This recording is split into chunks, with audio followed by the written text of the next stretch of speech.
cut off the slices of potatoes to make long sticks like this. And also you could have french fries cutter rather than the knife. Now add some besan and some spices into it and mix them with your hands. Mash them properly with the use of water, and now our french fries are ready for frying.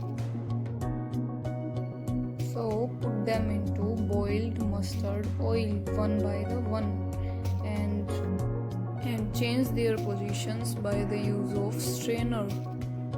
For now we will take out these french fries out of the mustard oil.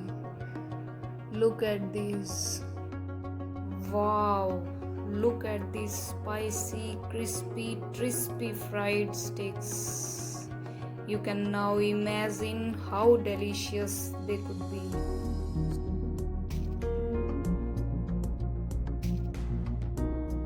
Thank you, my buddies. Hope you liked my video.